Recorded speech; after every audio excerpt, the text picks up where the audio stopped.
Hello students, आज हम physics में स्टडी करते हैं diffraction. Introduction of diffraction. What is diffraction? तो bending of light at the corners, round corners of an obstacle is known as diffraction. Diffraction क्या है? Generally bending of light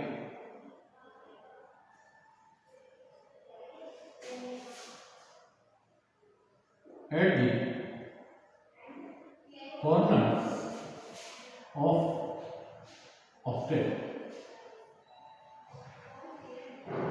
is diffraction। ये तो simple सी definition है, but we want to know the intensity distribution in the diffraction. तो उसको study करने से पहले समझते हैं लाइट का बेंड होता है, ठीक है। तो इसके लिए यदि हम डिफ्रैक्शन कर रहे हैं तो एक तो हमें सोर्स चाहिए, एक स्लिट चाहिए और एक स्क्रीन चाहिए। तीन चीज चाहिए हमें डिफ्रैक्शन के लिए। एक तो चाहिए हमें सोर्स, एक हमें चाहिए स्लिट, एक हमें चाहिए स्क्रीन। आप इन डिस्टेंसेस के बेस पर डिफ्रैक्शन को दो पार्ट में डिवाइड किया गया है। उसको पढ़ने से पहले इस की क्या कंडीशन है कि डिफ्रैक्शन हो, इस स्लिट का साइज कितना हो कि डिफ्रैक्शन हो। तो diffraction is take place only when the side of the slit, the emitting part of the slit must be order of wavelength of light. तो डिफ्रैक्शन कब होता है? When the diffraction is take place when diffraction is observed when the side of the slit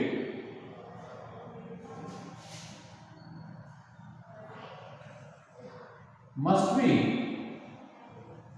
order of wavelength of light।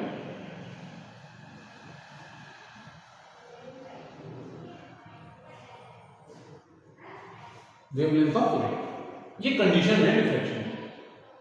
तो diffraction की condition क्या है? Slit का जो साइड है order of wavelength of light होना चाहिए। और वेवलेंथ ऑफ लाइट 4000 रफली 7800 ऑर्डर की होती है। तो इसी साइज का स्लिट होना चाहिए, तभी डिफ्रैक्शन होगा, अदरवाइज नहीं शो। तो डिफ्रैक्शन के लिए हमें क्या क्या चाहिए? सोर्स चाहिए, एक स्लिट चाहिए, एक स्क्रीन चाहिए। On the basis of the distance between these, there are two types of diffraction. Number one, Fresnel type of diffraction. कौन सा? Fresnel. Fresnel.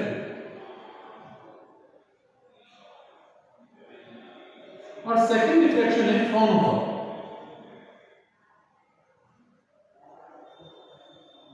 तो फ्रिस्नेल और फ्राउनहोफर में क्या डिफरेंस है, जरा ये समझते हैं।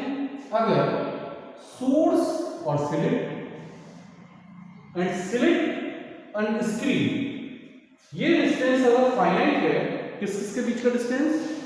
Source and slit and screen, this distance is finite, then it is known as Fresnel type of diffraction. तो फ्रेस्नेल टाइप ऑफ डिफ्रैक्शन में ये distance between source and slit and distance between slit and screen is finite. That type of diffraction is known as Fresnel type of diffraction. Second, we study Fraunhofer type of diffraction.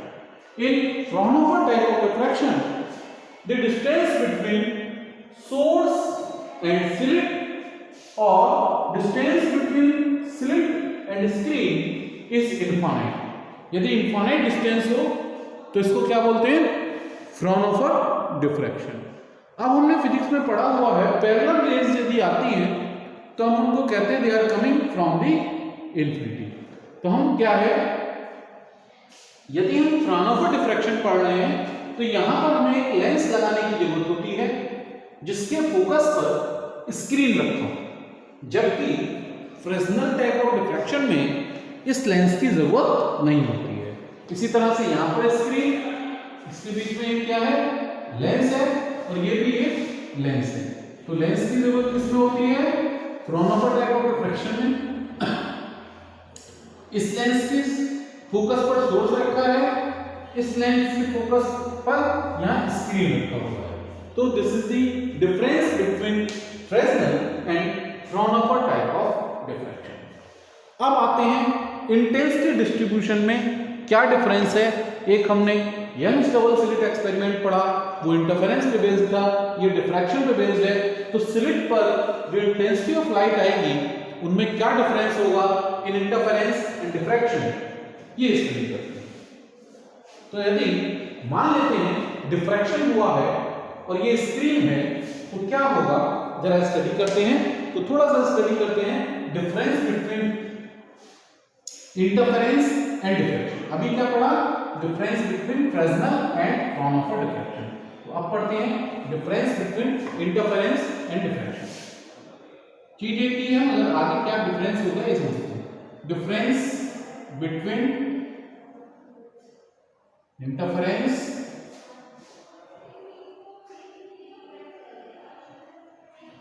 And diffraction.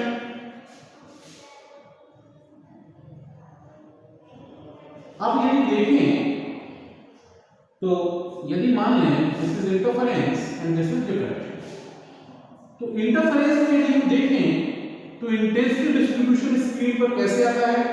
This is maximum, minimum, maximum, minimum, maximum, minimum, इसी तरह से maximum, minimum, maximum, minimum. Means the height of all maximas is approximately same and the width is maybe approximately same, but in case of diffraction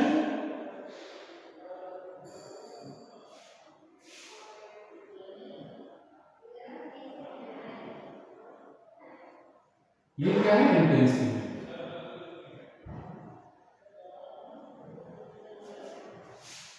अब यदि आप ध्यान से देखें तो इसका पैटर्न कैसा आएगा? First central maxima, then secondary maxima,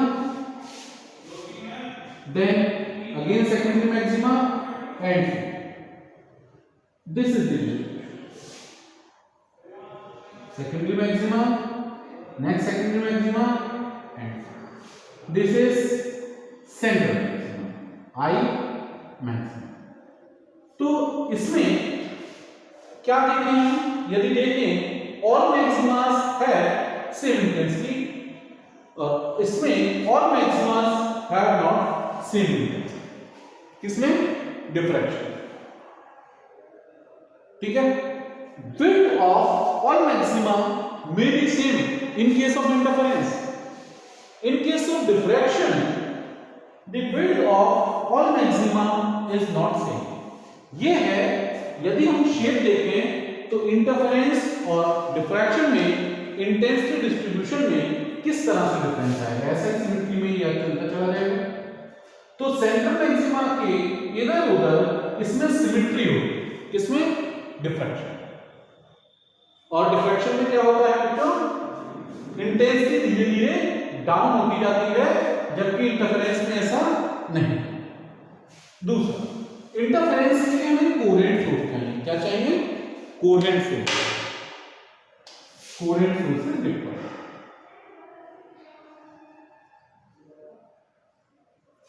तो ये किससे बनता है? Interference is due to superposition of coherent sources. Interference किसकी वजह से होगा? Due to superposition of coherent sources. अब डिफ्रैक्शन किसकी वजह से होता है? डिफ्रैक्शन होता है due to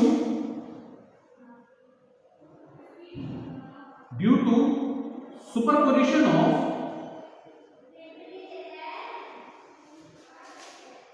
secondary.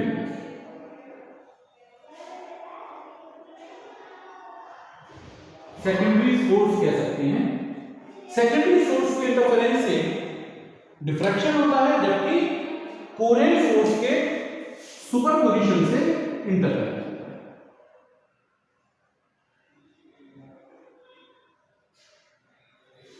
Coherent source के सुपरपोजिशन से, ये सेकेंडरी सोर्स के सुपरपोजिशन से होता है। इसका इंटेंसिटी डिस्ट्रीब्यूशन दोनों का अलग।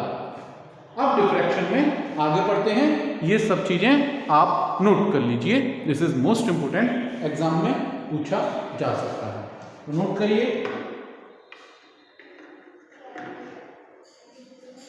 अब जरा स्टडी करते हैं diffraction due to single slit. Diffraction due to single slit,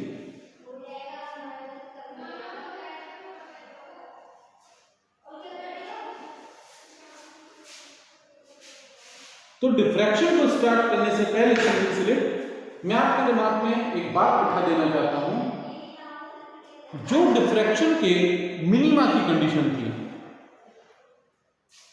जो डिफ्रैक्शन के मिनिमा की कंडीशन थी वो इंटरफेरेंस के मैक्सिमा की कंडीशन है, मतलब रिवर्स है।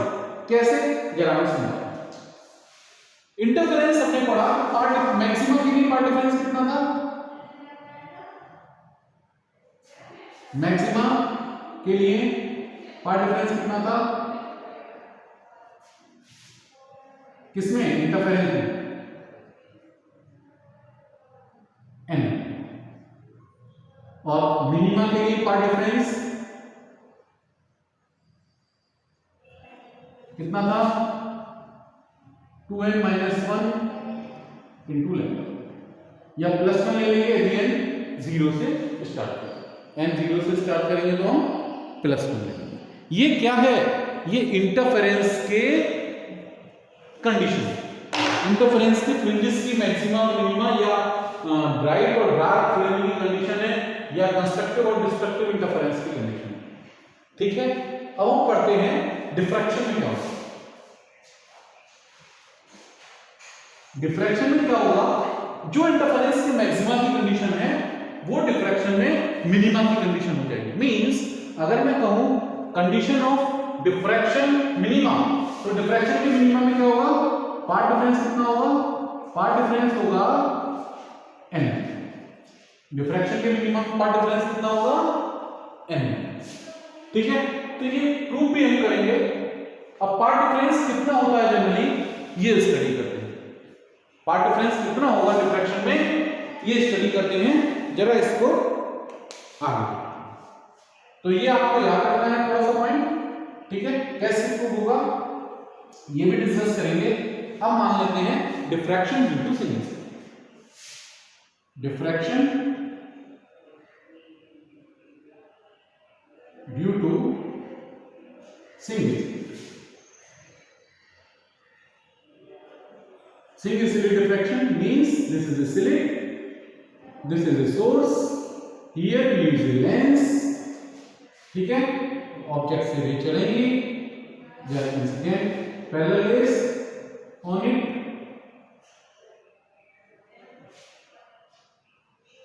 ठीक है। यहां क्या होगा, दिस इज ए स्क्रीन, और क्योंकि हम फ्रेस्नेल टाइप ऑफ डिफ्रैक्शन नहीं Fraunhofer type of diffraction study कर रहे हैं, तो यहां पर क्या यूज होगा, यहां पे लेंस यूज होगा, और क्योंकि डिफ्रैक्शन स्टडी कर रहे हैं तो लाइट क्या होगी, बेंड होगी।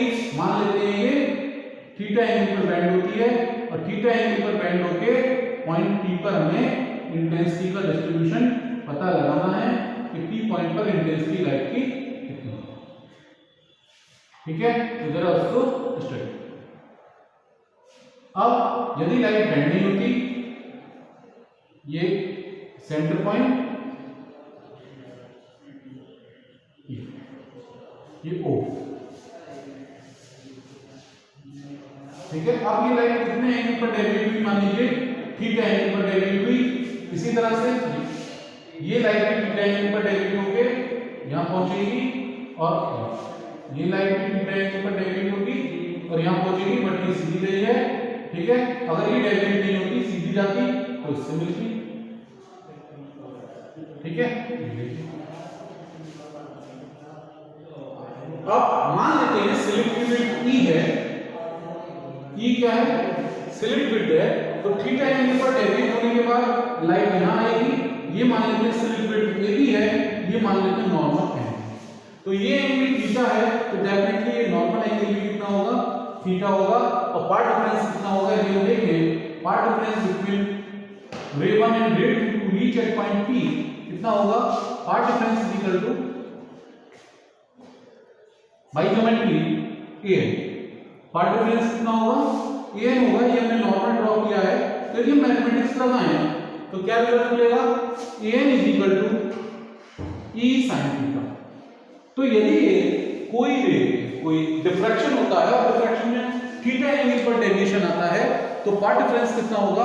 पाथ डिफरेंस होगा e sin theta. Path difference कितना होगा? e sin theta, where e is width of the slit. ये क्या है? स्लिट विड्थ है, तो ये आप नोट कर लीजिए। अब हमने क्या बताया था, यदि हमें मैक्सिमा की कंडीशन लगानी है तो इसको मैक्सिमा के इक्वल कर देंगे, मिनिमा की कंडीशन लगानी है तो मिनिमा के इक्वल कर देंगे। ठीक है, ये आप करिए। तो आगे करते हैं जरा। तो यदि हम ध्यान से देखें तो इसका पैटर्न कैसा आएगा? पैटर्न हमने अभी डिस्कस किया था, ये पैटर्न।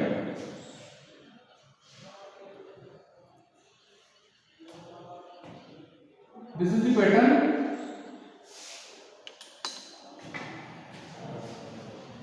और इस पैटर्न में जो सेंट्रल पार्ट होगा, इस पैटर्न में जो सेंट्रल पार्ट होगा, सेंट्रल मैक्सिमम होगा जिस पर डेविएशन 0। अब ये किस कंडीशन पर सेटिस्फाई होगा, ये किस कंडीशन पर सेटिस्फाई होगा, ये सब हमने निकाला। ठीक है, तो मिनिमा कब आएगा? हमने अभी आपसे डिस्कस किया था, जब पाथ डिफरेंस के मैक्सिमा की कंडीशन सेटिस्फाई होगी। किस केस का? इंटरफेरेंस का मैक्सिमा। तो for maxima, for minima, for minima, minima के लिए क्या होगा? Path difference is equal to n।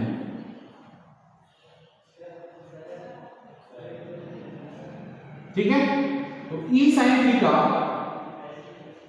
Is equal to n lambda, और इफ थीटा इज स्मॉल तो we can say that e theta is equal to n lambda, और theta is equal to lambda upon e first side के लिए, n lambda upon e। तो first case के लिए, first minima के लिए n is equal to 1, second minima के लिए n is equal to 1, 3 and. तो यदि हम ध्यान से देखें, फर्स्ट मिनिमा जब आएगा तो थीटा की वैल्यू वहां कितनी होगी? थीटा की वैल्यू होगी लैम्डा अपॉन e, क्योंकि डिफ्रैक्शन में सिमेट्री है तो यहां पर भी कितना होगा? Lambda upon e। Lambda upon e, lambda upon e, दो मिनिमा होंगे और दोनों मिनिमा के बीच में एक मैक्सिमा आएगा जिसको बोलेंगे सेंट्रल मैक्सिमा। तो कोई कहे आपसे मिनिमा की कंडीशन क्या होगी? मिनिमा की कंडीशन होगी theta is equal to n lambda upon n बराबर 1 फर्स्ट मिनिमा, n बराबर 2 सेकंड मिनिमा एंड। तो दो फर्स्ट मिनिमा जो लेफ्ट और राइट में होंगे, उन मिनिमा के बीच में एक सेंट्रल मैक्सिमा एग्जिस्ट करेगा। उसकी विड्थ कितनी होगी? तो क्वेश्चन एग्जाम में आएगा angular width of central maxima. तो एंगुलर विड्थ ऑफ सेंट्रल,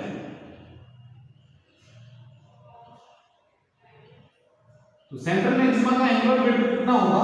जरा इस चीज को समझते हैं। तो इन दोनों के बीच का डिस्टेंस कितना हुआ? एंगुलर विड्थ होगी 2 थीटा। कितना हुआ? 2 थीटा एंगुलर विड्थ हो गई। तो 2 थीटा की वैल्यू कितनी आएगी? 2 theta is equal to 2 lambda upon e। This is the angular width of central maxima. Angular width of central maxima कितनी होगी? 2 lambda upon e, where lambda is wavelength of light waves, e is width of the slit। ठीक है, ये most important है, इसको note कर लीजिए। अब निकालते हैं लीनियर विड्थ। यदि ये डिस्टेंस d है, कैपिटल D है,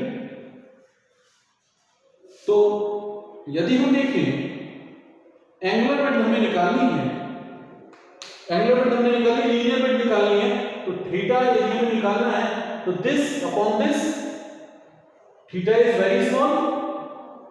ठीक है, तो हमें एक्चुअल में क्या निकालनी है? लीनियर विड्थ मींस यहां की डिस्टेंस, ये लीनियर विड्थ निकालनी है। ठीक है, ये लीनियर विड्थ कितनी होगी उसको निकालते हैं। तो लीनियर विड्थ हो गई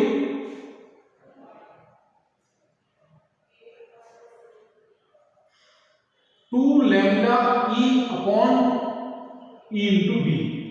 नोट करिए 2 lambda E into D, this become the linear width. इस लीनियर वेट को नोट कर लो, ठीक है। अब इसके बाद में आगे देखते हैं, ये हमारी समझ में आ गया। जरा समराइज करने की इसको कोशिश करते हैं।